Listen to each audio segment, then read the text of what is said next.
మన జీవితంలో మన మనస్సులో మన మనస్సు అనే గదిలో చెత్త పేరుకుపోవడం వల్ల కొత్తదనం ఏమీ ఉండట్లేదు. తాత్కాలిక కొత్తదనం కోసం మీరు పరుగులు తీస్తున్నారు, తాత్కాలిక ఆనందం కోసం మీరు పరుగులు తీస్తున్నారు. మీరు వెతికేది అదే. ఎందుకు ఈ ఆర్టిఫిషియల్ కొత్తదనానికి మనసు అలవాటుపడిపోతుంది అంటే, నీ మనస్సులో ఉన్నటువంటి ఆ చెత్తను శుభ్రం చేయకుండా వదిలేస్తున్నావు.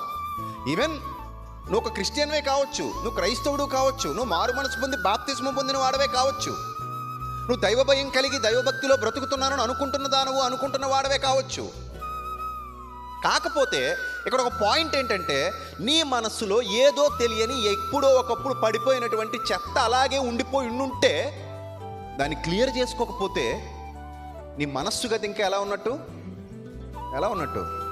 చాలా అశుభ్రంగా ఉన్నట్టు. అది మనల్ని పాడు చేస్తుందని తెలుసు, అయినా ఆ విషయాలకు డోర్ తీసేస్తుంటాం. అది మనకు ఉపయోగం లేదని తెలుసు, అయినా డోర్ తీసేస్తుంటాం. అది మన ప్రశాంతతను పాడు చేస్తుందని తెలుసు, అయినా డోర్ తీసేస్తుంటాం. అది మనకు దేవునికి దూరం చేసేస్తుందని తెలుసు, అయినా డోర్ తీస్తుంటాం. మనకి ఏది కావాలంటే ప్రపంచంలో చెత్తే కావాలి. ఇది నేను నా అనుభవపూర్వకంగా తెలుసుకున్న విషయం. మన మనసులోనికి ఏం కావాలని తహతహలాడుతున్నామో, ఏం కావాలని తృష్ణ పడుతున్నామో, ఏం కావాలని పరుగులు తీస్తున్నామో చెక్ యువర్ సెల్ఫ్. ఈ సమయంలో ఒకసారి ఆలోచించు. నీ మనస్సు గదిని కల్మషం చేసుకుంటూ నువ్వు ఎన్ని కొత్త సంవత్సరాల్లోకి వెళ్ళు, ఎందుకు పనికిరావు, దరిద్రం అంతే, వృధా. నేను చెప్తున్నాను కదా, రాసి పెట్టుకో, వృధా. నువ్వు ఎన్ని కొత్త సంవత్సరాల్లోకి వెళ్ళు, ఆ మనస్సు గది ఇంకా అలా దరిద్రంగానే ఉంది. అది శుభ్రంగా లేదు. అది లోపలంతా కుళ్ళు పెట్టుకున్నావు, లోపలంతా దరిద్రాన్ని అంతా నింపుకున్నావు, లోపల చెత్త అంతా పేరుకుపోయింది. ఫస్ట్ డిలీట్ చేయి, ఫస్ట్ చీపురు పట్టుకో, శుభ్రం చేయి, ఊడ్చేయి, అవతల పడే, తలుపేసేయి. గుర్తుపెట్టుకోండి, మీరు ఎవరితో అయినా సరే మాట్లాడేటప్పుడు ఐ కాంటాక్ట్ మెయింటైన్ చేయలేకపోతున్నారు అంటే మీరు మానసికంగా బలంగా లేరు అని అర్థం. కొంతమంది చూడండి అలాగా చూస్తూ మాట్లాడుతుంటారు. మనిషి ఎదురుగా ఉన్నప్పుడు మనిషి కళ్ళల్లోకి చూసి మాట్లాడు, అంతేనా? కళ్ళల్లో కళ్ళు పెట్టి చూసి మాట్లాడగలవా? నేను మాట్లాడలేనండి, నా వల్ల అవ్వదండి, ఎందుకంటే మా గదంతా పెంకులు ఊడిపోయి. యేసుప్రభు వారు అలా కాదు, స్ట్రైట్ ఫార్వర్డ్. అవసరమైతే శాస్త్రుల కళ్ళల్లో కళ్ళు పెట్టి చూసి మాట్లాడతాడు, పరిసయ్యుల కళ్ళల్లో కళ్ళు పెట్టి చూసి మాట్లాడతాడు. అలా ఐ కాంటాక్ట్ మెయింటైన్ చేస్తాడు.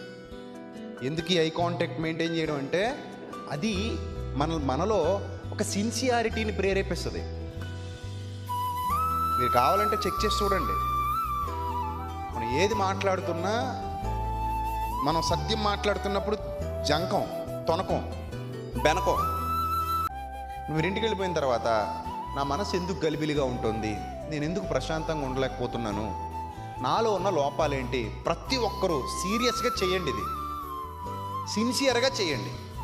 పోనీ ఎవరికి ఇవ్వకండి, చింపేయండి. తర్వాత అది మీ ఆయనకి దొరికిపోద్దేమో, మీ ఆవిడకి దొరికిపోద్దేమో, పిల్లలకు దొరికిపోద్దేమో అని భయం ఉంటే చింపేసి డస్ట్బిన్లో వేసేసి, లేకపోతే చింపేసి బాత్రూంలో వేసేసి ఫ్లష్ ఆన్ చేసేయండి, పోద్ది, గొడవ ఉండదు. కానీ రాయండి. ఇంటికి వెళ్ళిన తర్వాత మనస్ఫూర్తిగా నాకున్నది ఏంటి, అసలు నేను అనవసరంగా ఉన్నదాంతో తృప్తి పడలేకపోతున్నానా, లేకపోతే నాకు ఇన్ని ఆనందాలు కళ్ళ ముందు ఉన్నా ఏదో లేదని అనవసరంగా మనసును భ్రమింపజేసుకుంటున్నానా, ఎవరి మీదైనా ద్వేషంతో ఉన్నానా, ఎవరి మీదైనా దేని విషయంలో చింతతో ఉన్నానా, ఏదో లేదని ఏడుస్తున్నానా. అప్పుడప్పుడు చీమని చూడండి, చిన్న జీవి, నువ్వు కాలేస్తే చచ్చిపోద్ది, కానీ ఎప్పుడు కన్నీరు గార్చదు, వెతుక్కుంటూ తిరుగుద్ది ఏం దొరుకుతుందా అని.